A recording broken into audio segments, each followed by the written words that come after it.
In this current sequence of films, I'm sharing my latest project, which is to get the gates on my level crossing to open and close automatically, ultimately linking them to my flashing light controller and the brake beam sensors, which start and stop the sequence on the approach and passing of a train.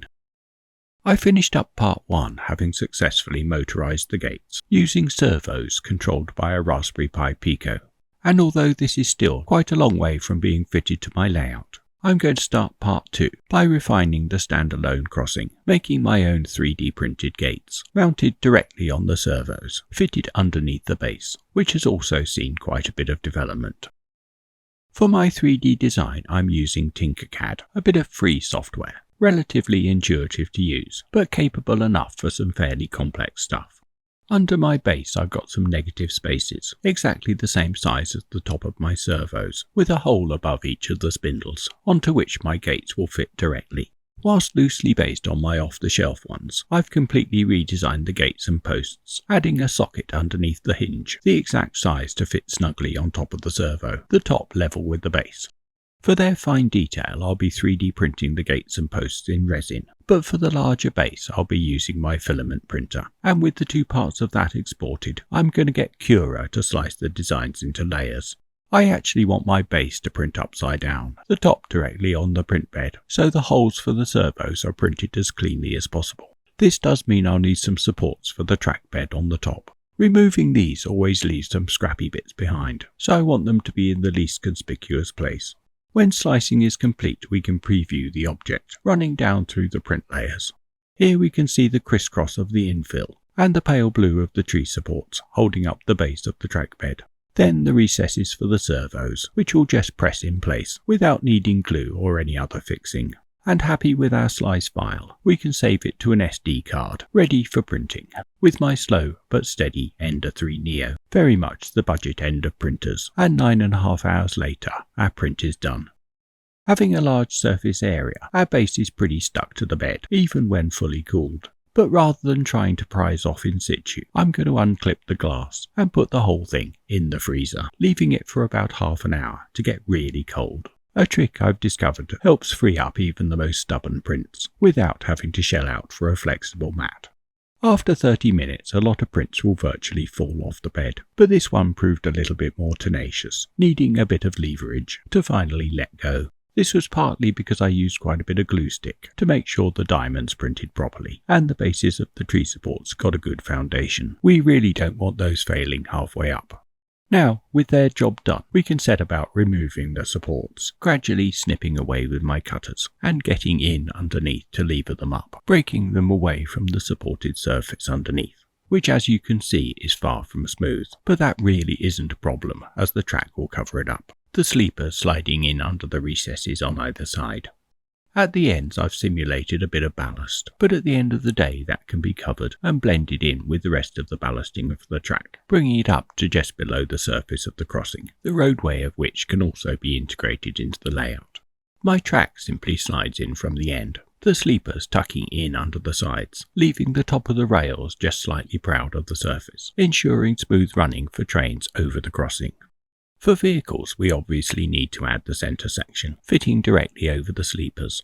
The one I've got here isn't quite the final version, so I'm just blue tacking it in place for now. On the underside, we've got the recesses for the servos, which fit in up to the lip on the sides. Printed this way up, they're nice and clean, with no bits left behind from supports, so the fit of the servos is really snug, and they'll just push in place. No glue or anything else needed. And that's the crossing base complete, ready to be included as part of a new layout build, or retrofitted into an existing one. That won't be quite so easy with mine, but I will be able to use the gates. These I've 3D printed in resin, the sockets fitting directly over the servos. These also are pretty snug, so no need for splines, making it easier to line them up. Unlike my previous gates, I've gone for tall posts, which is much more realistic, and along with the top hinge, I've got a loop for a support cable.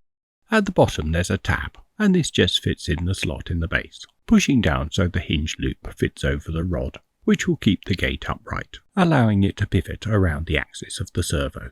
When we come to it, we can paint the disc at the bottom of the gate to match the road surface, so it'll virtually disappear. The opposite gate is just a flip version of the first, the posts are identical. For this one I've had to file the tab a little bit to get it to fit perfectly, pushing the bottom of the post right down onto the surface. Like with the servos, we don't have to glue anything, a push fit is enough, so assembling all 4 gates doesn't take long. All the 3D print files are available to download, so if you want to make your own, just click the link in the description. And if enough of you comment that you want to buy the finished ones, you never know, I might go into production. As well as all new parts for the crossing, I've also tidied up my circuit board for a massively more professional look. I'm using a Pico Proto PCB from Monk Makes, which has exactly the same layout as our breadboard version, so we can virtually just copy the wiring that we set up in part 1. This allows us to solder all the connections, making everything much more reliable. Instead of my headed Pico, I've got the bog standard one directly soldered to the board, along with the buttons, the connectors pushing through the holes and soldered at the back.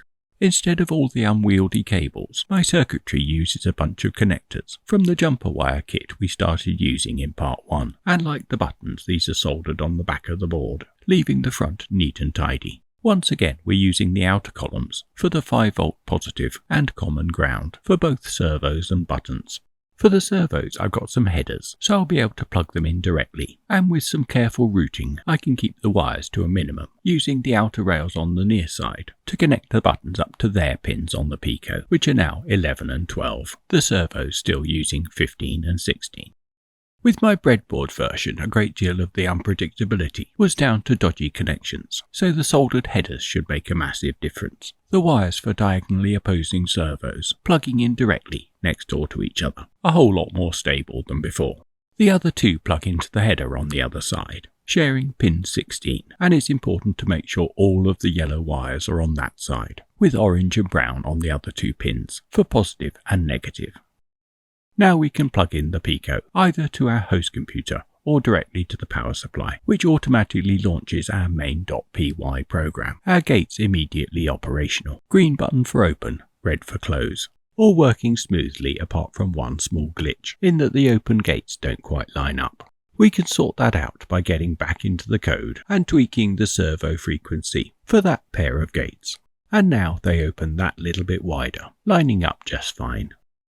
Apart from painting, my servo-powered crossing is now complete. In the next film, I want to fully automate, replacing the buttons with signals from the brake beams. But for that to work on my layout, at least without digging everything up, I need to look into some smaller options that can be more easily installed.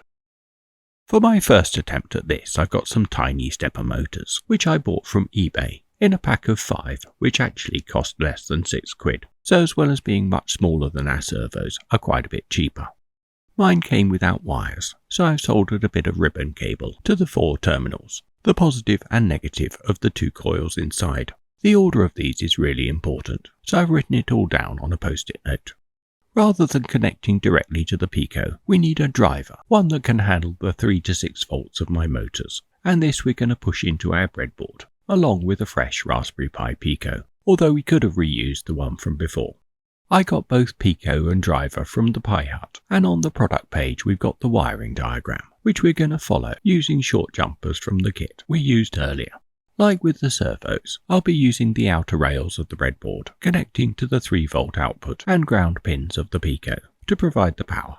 For control, I'm using GPIO pin 17 for the step, bridging to the board with another short jumper. The same with pin 16 for the direction. It would have been nice to have had these labelled on top of the board, as well as the one next door, which connects to the 3V rail. Somewhat confusingly, this is the sleep pin, but essentially is the positive.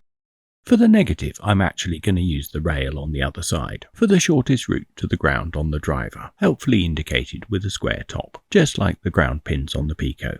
I'm also going to connect the ground for the motor, even though that's going to get its separate power supply. Now we come to the wires for the motor coils, referencing the post-it note we made earlier, and reminding ourselves which colour is which. Our driver board uses a slightly different notation, with 1s and 2s instead of pluses and minuses. Everything is also in a different order, so we do need to switch around the pins at this end of the cable. Purple to A2 for the negative, green to A1, then the other way round for coil B, checking the colours with our post-it, so everything is correctly connected.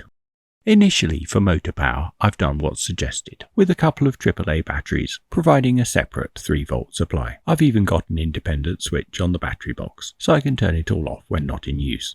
The wiring for this is dead straightforward. Black to the ground, also connecting to the common negative of the Pico, red to VMOT, providing the positive. In practice, I found this worked just as well, using the Pico for the power, directly connecting VMOT to the 3-volt rail, motor and Pico sharing the same voltage. Obviously a less good idea if they don't. All the wiring done, we come to testing everything out, and to hold my motor in place, I've quickly designed and printed a little stand, and adapted my gate with a smaller socket to fit directly onto the motor, in much the same way as it did on the servo. If everything works out, I can develop both of these designs to make 4 small units, relatively easy to retrofit into my layout. Now we come to programming, and I've got a very simple bit of MicroPython. As before, I've enlisted ChatGPT to help out, adjusting the code for my setup, changing the numbers of the pins and the steps for my motor to turn it by 90 degrees. To get it to run even remotely smoothly, my steps are much too fast. So I'm going to have to find a way of smoothing all of that out and slow it down without it being jerky. This brings us to micro-stepping, which my driver board is equipped to do. Once again, a full explanation in the product page. This uses 2 pins, M1 and M0, labelled on the bottom of the board, and the different micro-steps are achieved by setting them high or low, by plugging them into the positive or negative, or leaving them floating without a wire. The default is for a quarter step, with both disconnected. So let's start by seeing what happens when we set it to a full step, with only 5 steps for a quarter turn. With fewer steps, we're obviously going to have to make the duration of each longer, and in my demo you can just about count them. If a full step is my worst scenario, let's now look at the best, with a 1/32 micro step, with M1 connected to the 3 volts and M0 floating. Now we've effectively got 160 steps for a quarter turn, 32 times as many, so we can make the duration of each a lot shorter, making it a little bit smoother, but still quite jerky. And that's what I want to improve on now. What I'm going to try is adding some gears, so the motor can run faster, and hopefully the motion of the gate will be slower and smoother. So back in Tinkercad I've adapted the design of my base, and added a cog to the bottom of my gate to mesh with the one on the motor. This involved quite a steep learning curve for both design and print, with many iterations, so I'll save you the painful details and leap straight to the finished printed items, the base with the mount for the motor, and the new gate with its sprocket, which I finally got right, although even though the resin print was pretty good, did need quite a bit of cleanup, the black mark pen helping to show up the flaws, which I managed to sort with the tip of a scalpel, scraping out the teeth. Back in Thonny I've got a new version of the code. The duration of each step is the same, but with the gears I've got about 10 times as many, the motor revolving multiple times for a quarter turn of the gate, ironing out virtually all of that jerkiness, moving at a sedate speed. Possibly quite realistic, but a bit slow to be practical on the layout. To speed it up, all we have to do is reduce the duration of each step, and now when we run the code, our gate opens and shuts, with the steps barely discernible. Not bad for what is essentially a scratch-build mechanism. I can make this smoother still by getting rid of the brief pauses between steps. And finally we've got something that really does the job, a serious competitor to the servo model, if anything, slightly better. The only problem being, it is now probably more rather than less cumbersome for installation on my layout than the servos in the first place. In the end, the answer was to get some smaller servos, and I found these on an eBay shop specialising in radio-controlled aircraft, where quite a bit smaller than my first ones, their lightweight is going to be important. For me, it's the size that matters, meaning that I only have to dig a relatively small hole in my layout, drilling through so the wires can come out the bottom, being extra careful of my crossing lights. Rather than printing new gates, I've repurposed the existing ones by adding a shim so they fit on the smaller spindle. Also repurposed is my original circuit board, the servo plugging in exactly the same way. It even turned out I could just about get away with using the same voltage. I can also use roughly the same program, just adjusting some of the parameters for my new servo, largely by trial and error. A higher frequency for the PWM and a new value for the max duty. Otherwise everything's pretty much the same. The gates opening and closing just as before. So, even though my stepper motor turned out to be a bit of a blind alley, we have got the miniaturization we're after, and it's time to install on my layout. Instead of the entire base, I've made individual prints for each of the corners, fitting on top of the servos as before. The holes and slots for the gates and posts, the same as the previous design. And all of that's going to fit into the hole on my baseboard, the wires feeding through to the underside, leaving the top flush with my road surface, ready for the gates to be pushed onto the spindles and the posts installed, the hinge loop fitting over the rod to keep the gate upright. Just at the moment the base is still loose fitted, so a little bit wobbly. All of that can be made much more secure later on, but now it's time for testing, and with my sign reinstalled and straightened up, we've finally got a working gate in situ on my layout. Adding the other gates turned out to be not as straightforward as before, and I quickly abandoned the power supply from the Pico, opting instead for a battery box with 3 AA batteries. The Pico itself is still powered by the USB to run the code, but the separate supply for the servos, whilst not perfect, at least did manage to open and shut the gates, something I'm sure I'll manage to improve in due course, along with the fit of the gates. But with everything roughly assembled and held together with blue tack, it's time to give everything a test, manually synchronizing the gates with the lights, closing them when the wigwag starts. At the moment this is a little bit uneven, mostly due to the prototyping board, and hopefully the soldered version will be much smoother. When the light sequence ends with the beam break, the gates can open again. But getting this fully automated will have to wait for the next video, when we can get the light sequence Pico to trigger the one driving the gates, which ultimately I want to fit underneath my cottage, at the same time sorting out the power supply for both Pico and servos, something we're really going to need when we come to run some trains, making absolutely sure the gates are fully closed before anything comes around. On my tiny layout everything's rather absurdly quick, and even at slow speeds, it's not long before our train breaks the beam round the other side of the layout, triggering the lighting sequence all over again, and ultimately automatically operating the gates.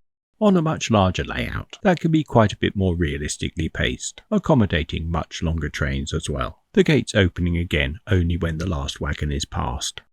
So a little bit more to do in part 3, when I can get the rest of my gates fitted and everything painted up. But even now I've achieved a great deal, with one pair of gates installed and operational on the layout, with trains running. A little bit jerky at the moment, but we'll get that sorted when modelling and tech are bedded in.